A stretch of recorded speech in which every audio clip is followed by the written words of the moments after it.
Muito bom dia, você está no Zambelli News, seu informe diário de todas as manhãs. Estamos aqui de segunda a sexta-feira, a partir das 8h30.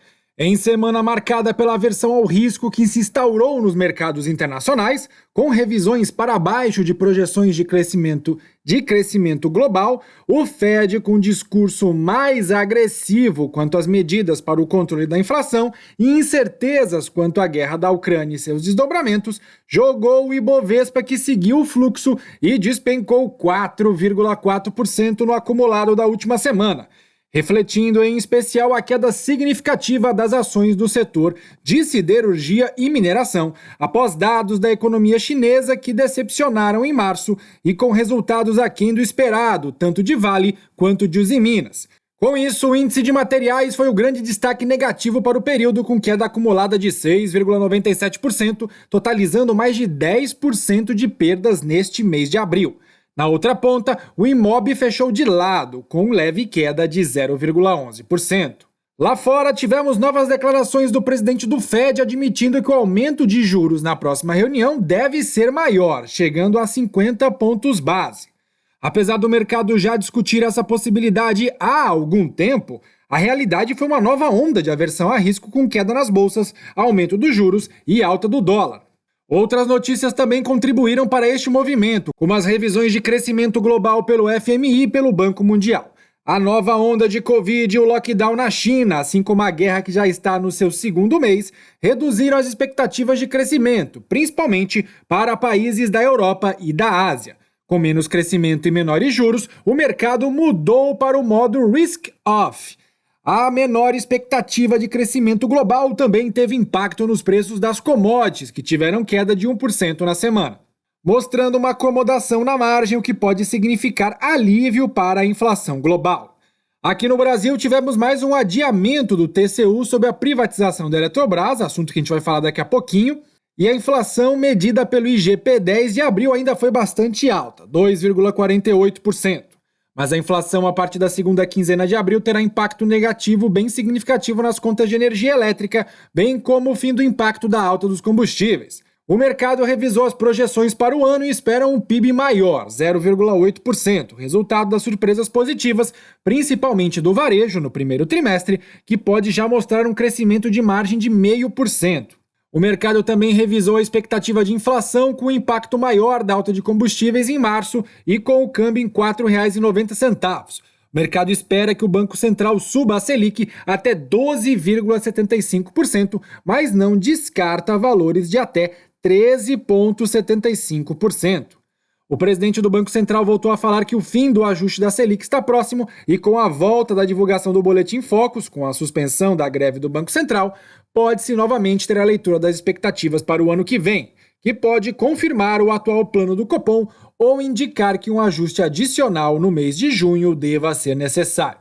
Essa semana trará diversos indicadores importantes a nível doméstico e internacional. Internamente, no âmbito da inflação, conheceremos o IPCA 15 de abril, para o qual o mercado projeta uma alta de 1,85%, com a pressão sobre os combustíveis e alimentos.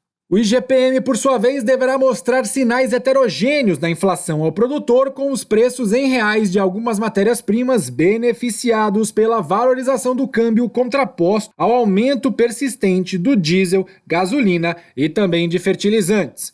Além disso, será divulgada a taxa de desemprego do primeiro trimestre de 2022, indicador cuja dinâmica será importante para a evolução prospectiva da massa salarial e da demanda do consumidor. Por fim, conheceremos também a arrecadação tributária de março, para o qual se espera uma leitura expressiva de 163 bilhões de reais, ainda compatível com um cenário positivo para as contas públicas. Externamente, o dado mais importante será o de crescimento do PIB americano no primeiro trimestre, com projeção de alta anualizada de apenas 1%, bem abaixo do desempenho do período anterior. Adicionalmente, a métrica de núcleo de inflação medida pelo PCE pode desacelerar em março, com expectativa de acumular 5,3% nos últimos 12 meses. Vamos então agora às principais notícias que podem balançar o mercado financeiro nesta segunda-feira, 24 de abril de 2022. O IRB Brasil disponibilizou na noite da última sexta-feira relatório público mensal enviado à Superintendência de Seguros Privados, a SUSEP, com os números referentes ao mês de fevereiro. A resseguradora informou ter registrado um prejuízo líquido de 50,9 milhões de reais em fevereiro deste ano, comparado a um lucro de 20,8 milhões em fevereiro do ano passado. No primeiro bimestre de 2022, contudo, o lucro líquido acumulado foi de 63,2 milhões, ante um lucro no mesmo período de 2021 de 38,8 milhões. A companhia destacou que o detalhamento e explicações sobre os resultados serão apresentados por ocasião da divulgação dos demonstrativos contábeis, que está previsto para o dia 16 de maio. O prêmio emitido totalizou 478,5 milhões de reais em fevereiro deste ano, uma queda de 9,5% no comparativo anual, composta pelo incremento do prêmio no Brasil de 30,6%, chegando a 334,1 milhões de reais, e pela redução do prêmio no exterior de 47%, chegando a 144,4 milhões de reais. Já no bimestre, o prêmio emitido atingiu um montante de 1,5 bilhão de reais, crescimento de 11,9% com relação ao mesmo período do ano passado, sendo 945,7 milhões no Brasil e 556,3 milhões de reais no exterior. Crescimento de 31,4% e redução de 10,6%, respectivamente, em relação ao mesmo período de 2021. A redução no exterior está em linha com a estratégia com foco no mercado doméstico, amplamente divulgado pela companhia. Já as despesas de sinistro em fevereiro somaram de 188,9 milhões de reais, uma redução de 50,2% com relação a fevereiro do ano passado, que ficou em 379,6 milhões de reais. O índice de sinistralidade em fevereiro ficou em 81%, comparado a 70,7% no mesmo mês do ano anterior. No primeiro bimestre de 2022, a despesa com sinistro totalizou 482,8 milhões, um decréscimo de quase 28%. No acumulado dos 2 meses do ano, o índice de sinistralidade foi de 72,8%, comparado a 70,6% do primeiro bimestre de 2021.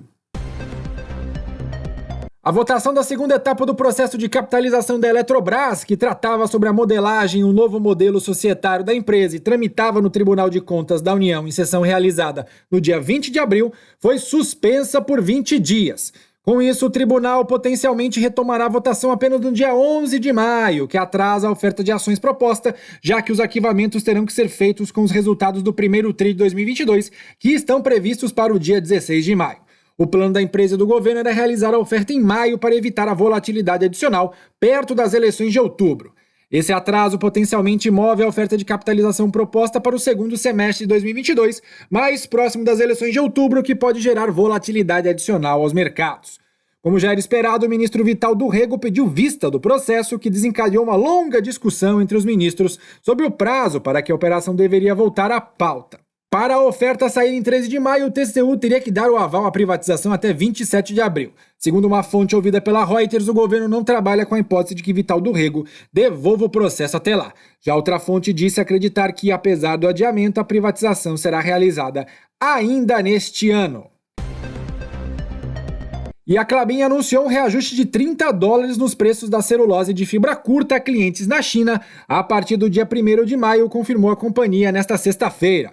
Com o aumento que segue-se a outros que foram anunciados nos últimos meses, o preço do produto na região será de $810 a tonelada. O Bradesco BBI destacou que o feedback recente dos players de mercado de celulose apontou para a possibilidade de um novo aumento para maio entre $10 e $20 a tonelada, embora alguns participantes do mercado esperavam preços estáveis para o próximo mês. O aumento do preço em $30, portanto, superou expectativas iniciais do mercado e reflete as condições de ofertas restritas atualmente, por interrupções de fornecimento, paradas de manutenção, gargalos logísticos e baixos de estoques de consumidores.